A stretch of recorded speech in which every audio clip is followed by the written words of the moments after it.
everyone in the past 5 years have become quite conscious in terms of how they're approaching design, in terms of both materiality and cultural context as well. So it's become a bit more inclusive, and design has become more accessible than it used to be.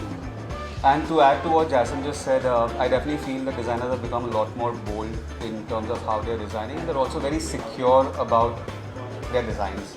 That's a huge shift for me, at least.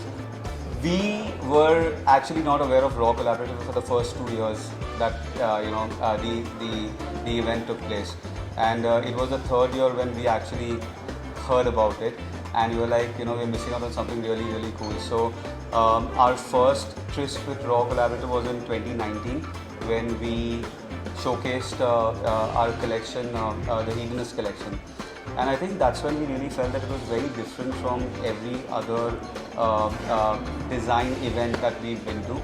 It's a great platform to kind of discover like a lot of homegrown brands and designers as well. And I think it's only that, but it's great because I think there is also the emphasis on integrating crafts within the design that's showcased there as well. So it's not like it opens up your eyes to a lot of things and a lot of possibilities as well. And it's very honest. I think we never really felt any kind of peer pressure. We were very happy to be a part of the whole fraternity. I think with Raw Collaborative, it's not just about this. The past 5 years or the past 3 years that at least we've been a part of, we've seen great synergies, happening. Whether, like Jasim said, whether it was at the event itself or beyond that. And I think it is such a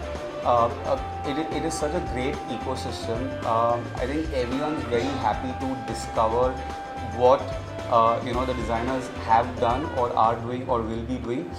So the minute you're part of Raw Collaborative, you're part of an ecosystem where all eyes are on you, and then the pressure is on, in terms of what you have to do the next year or what you're doing in the immediate 6 months. So it's great in that sense. Yeah. So I think to build on that and add to that, what's interesting is that it's not just about the synergy at the event or after it, but also during the process of working for the event or whatever it is that you're trying to showcase or create, right? It's the synergy that you have with the craftspeople or anyone that's part of the entire making process of the products as well. So I think it starts from there and then it kind of continues. If you're visiting Raw Collaborative, what we would suggest is that you carry a lot of cash. Sorry, just kidding. No, because you really want to buy everything that's out there. At least that's what I feel. And sometimes I feel very broke because there's so many good things out there. So, but seriously, on a serious note, I think you really have to go there with a very, very open mind, because you are exposed to, as Jason said earlier, so many different crafts and how those crafts are applied.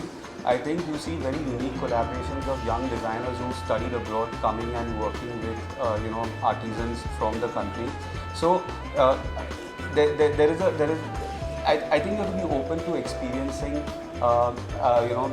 things in terms of tactility, in terms of the visual quality.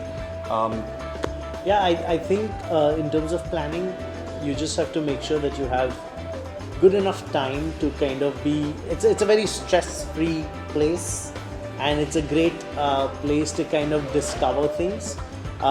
You will get greedy and probably buy things for yourself if you were intending to buy things for others instead. So I think that adds to why Josefa said you need to carry a lot of cash. But I think one just needs to make sure that you get, if not at the least, to spend an entire day there.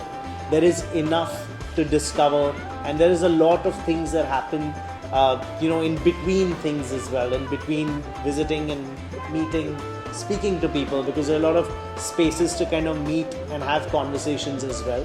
So I think that you just need to make sure that you have an entire day for yourself there, and if you have the luxury of time, You should be there for more than a day. Yeah, I would actually suggest 2 days. I think the reason being because every person who's exhibiting at Raw Collaborative has really spent a lot of time in investigation and R&D in creating those pieces or those products. There are great stories to be heard, because I remember the first time when we exhibited, we were amazed with how curious everyone who visited the store was, and we enjoyed the conversations. It's not about how much you're going to make after the event or the follow-ups. It's about the discussions or the conversations that you're having, whether it's as exhibitors or whether it's as visitors. So I think at least have like 2 days. This year we know it's going to be much bigger than what it was, for the past 4 years. I think you will need 2 days.